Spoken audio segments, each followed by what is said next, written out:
to Genice's Gems. I'm Genice Manning, part of St. Martin de Porres Corporate Work Study Program, interning at TV20 Cleveland. And today, my guest is Dominique Aaron. Welcome to my show, Miss Aaron. Thank you for having me, Genice. No problem. So what inspired you to become St. Martin's Alumni Advisor? I don't know if I was necessarily inspired, but it aligned with what I was doing. So my background is in higher education and college student personnel. And at the time I was working in higher ed, but I was working at a school in Cleveland. And Dr. Chris Tadico reached out to me and was like, hey, did you ever think about working in the high school atmosphere, taking your knowledge from what you do in higher education and giving it to high school students? And I hadn't thought about it until then. And then I was like, you know what? Yeah, let me give it a try. And then I came back home. So before you started doing alumni advising, what was like, did you have any other career plans before you got reached out to? Yeah, so like I said, my background is in education, so I was already working in the field of higher education. I worked for a few different large universities, but I've also worked for mid-sized universities and small liberal arts colleges as well. And I got into the education field more so I feel like I tripped and fell into it because it was never my goal to get into education. But the further I got into it, I realized how important it was to show up as the person that I needed when I was in high school, even when I was in college. So that's kind of what helped me stick with it. Because when I was attending St. Martin de Porres High School here, I had aspirations of going into the legal field. And I feel like I still want to do that at some point in time, couple education with law, because I think they go hand in hand. But yeah, it was never something that I was just like, oh, I want to go for education. It was more so like, you know what, I think I can actually make a real impact. Yeah. Okay, so what do you think sets St. Martin apart from any other high school in Cleveland or any other high school nationwide?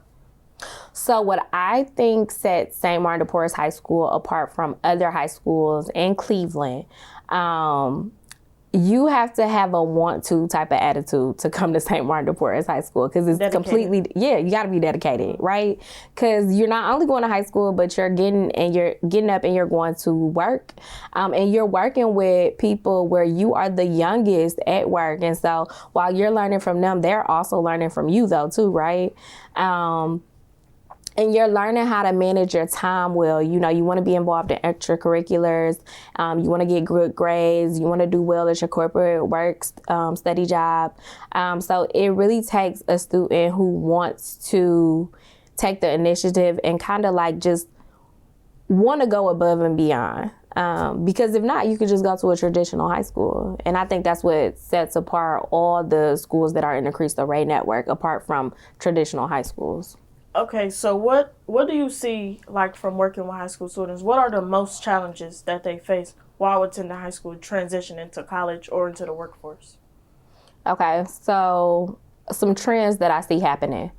Well, right now with this generation, I love the fact that y'all have such ambitious aspirations. Like, that really makes my heart smile. I think if we can get y'all to see the gratification and like the long-term outcomes as much as y'all see it in the short-term outcomes, that we will have y'all on a better track.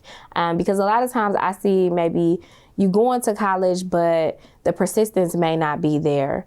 And, you know, everything happens. It's life. Like, you know, family issues might come up, money issues might come up. But sometimes it's just like a lack of discipline.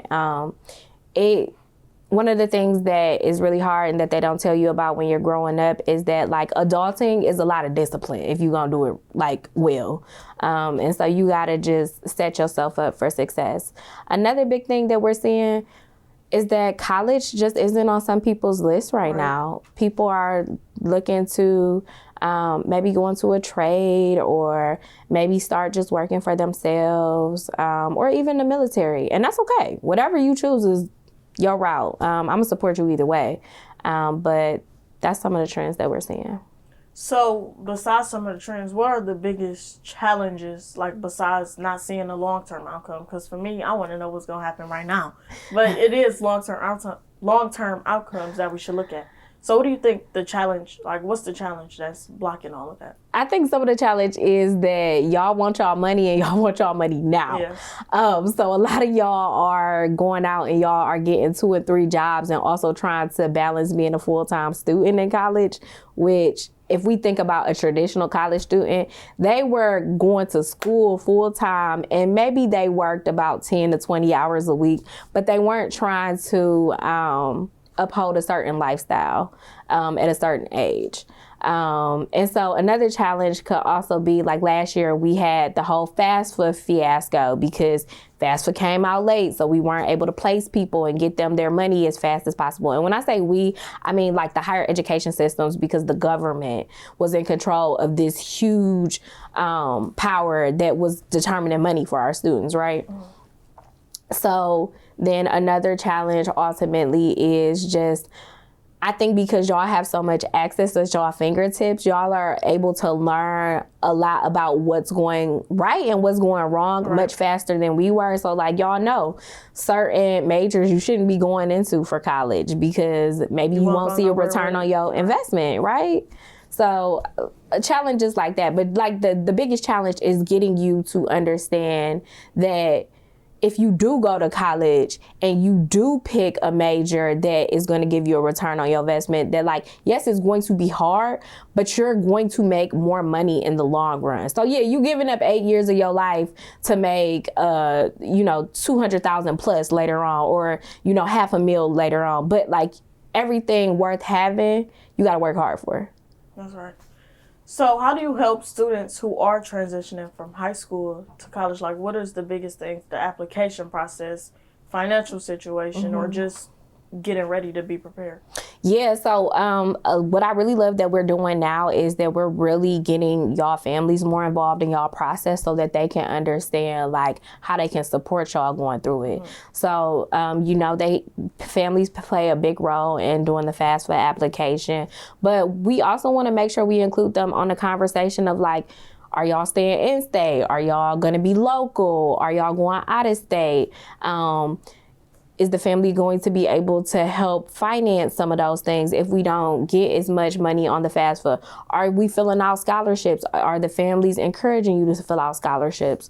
Are we really sitting down and picking all the things that are important for us when it comes to a college? So like, do they have professors that are able to sit down with you one-on-one in office hours and give you that time do you need? Do they have certain study abroad trips or internships that you can take advantage of to help build that resume for you? A lot of it is us just, not hand-holding, I don't want to say that, but we are there with you every step of the way through what it is that you want to do to get to college. And the unique thing about my job is that I have the luxury of following you throughout your college journey too. So you're not just, the support just doesn't stop right here. Like once you cross the stage, no, like I'm still gonna be with you. Still in contact. Yeah, still encouraging you, still making sure that you're doing what you need to do. If you have questions, making sure I'm a familiar face that you can like confide in and ask these questions to. Because I know when you get to college, sometimes it's a little intimidating. We can't act like it's not. It's foreign territory until we get comfortable with it. So just making sure that I can be that person for you, or I can help explain stuff to your parents that maybe like is a little more complicated because maybe they haven't dealt with that either. Okay, so for first generation students who are going to college and their family, out of their family members, what do you think the most common questions is that they're asking you? How much is this gonna cost? Right. How much is this gonna cost? Because money is a big deal. Like, it make the world go round. So they're asking how much is it gonna cost? How much debt may they accumulate? They also are asking, the majority of our school is Black and brown people. They're asking, do people look like us there? Because no matter what, you always gonna be like your family's baby. So they want to make sure you feel supported wherever you want to feel comfortable wherever you go. So how do you stay up to date with finding scholarships or finding new opportunities or just a school that best fits your student? So I really try to stay involved in what's going on in higher ed. I really try to make sure I'm doing my research as well. And so a lot of times I'm finding scholarships just from exploring different local businesses or nonprofits. I'm always on the internet. I'm always on social media going through and combing through to see if I can find scholarships for you all. It's really just that research component. That's how I find a lot of the stuff that I get for y'all. Okay, so what do you think some are the most common mistakes that students make entering the college experiences? I'm pretty sure it's a lot. The most common. Mismanaging their time. Mismanaging your time, regardless if you're in college or if you're going into the workforce. If you mismanage your time, you are constantly going to be playing catch up. And then I think the other one is probably partying way too much. Not focused. Probably not going to tutoring as soon as possible. A lot of people think they gotta wait to go to tutoring until they get like in the bind. You don't gotta wait, just go. If you know like that's not a strong subject for you, for instance, like I knew like math was not a strong subject for me. I was going the first week of class, I need to see my tutor. Like I need to get in the habit because I'm trying to make sure my grade stays up so that I don't have to fight to get it up. And I think for St. Martin, one of the things is we do have the opportunity to go to office hours every week, so you get prepared to know if you want to do something, you can get it done. Mm-hmm. So how do you handle situations where like a student may not be so dedicated to either going to work once they graduate high school or going to college or going to a trade school? Like how do you handle that? So for our students who maybe are unsure about what it is that they exactly want to do, so yeah, they didn't enroll in college, they're not doing a trade, they didn't go to the military, maybe they're just working, maybe they're just working a part-time job wherever, we still like to stay in contact with them and we still send them information on different opportunities that's happening in the city because, as you continue to evolve and grow, you might not want to, you might not know what you want to do right then and there, but a couple months later, a couple weeks later, something might cross your path that might be an interest. So like I'm still sharing opportunities. Even if it doesn't apply to you then, you might come across it, read it and say, you know what, Miss Aaron sent me this, maybe I'll go check that out. Okay, so what is one of the most rewarding like feeling or experiences while working in this field? So just like when I was working in higher ed, the same rewarding feeling is seeing y'all walk across that college stage and seeing y'all get into y'all careers. And that makes me so happy because I'm just like, I remember when you started off here. Like, I'm so proud of you. And like, I think that moment is just watching y'all like really step into y'all dreams and like walking the path that y'all told me that y'all was gonna do. Cause I remember when you was in 11th grade and you sat in my office and told me you was gonna do X, Y, Z, and now you're doing that. And now you're probably gonna do more. So how do you continue to grow as a professional in this work field? Cause it might be frustrating for you if a student is not as dedicated how you want them to be. So how do you continue to grow for yourself? So for me, it's really just being in tune with who I am as a person and continuing my education as well. So even though I'm not in the field of higher ed anymore, I'm still aligned in it. So I try to stay up to date on different articles, different podcasts, still networking in the field. I also try to just place myself in the shoes of a teenager who is living in 2024. Because I think sometimes it's really easy for us to forget, like, we once were teenagers. So, like, I try to really, like, put myself in the shoes so I can relate to y'all. And then also, like, give y'all all the information that I had. Be it if it's going to college or just, like, working a job. I want to let y'all know, like, my mistakes so that y'all don't have to make the same mistakes. But I do realize that some people like to buy their sense instead of being taught their sense, so...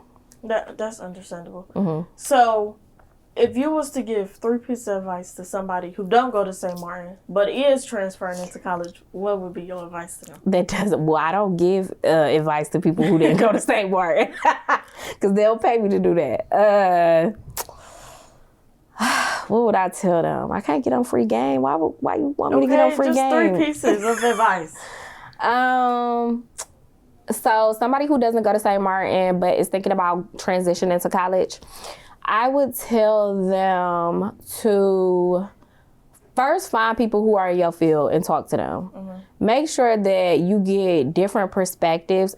Now, everybody's perspective will not be your experience, but make sure you have a good understanding of what it is that you might be getting yourself into. Make sure that you start a list of schools that may have what it is that you want to do and really explore those programs. A lot of this is just going to be research, because what I would hate for them to do is to commit to a college or a school or a program and then they're like, this actually isn't a good fit. Don't just do it because it's a local thing. And then I guess the last thing is to make sure you look for scholarships. It's too much free money out here for you to pay for school. So what are some of the biggest resources that people might not know about? The biggest resources that people might not know about. Your city actually has a lot of local scholarships. You just have to do your research and find them.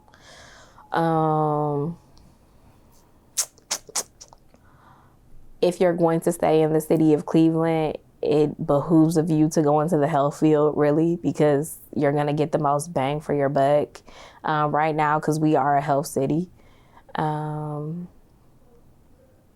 not the third one.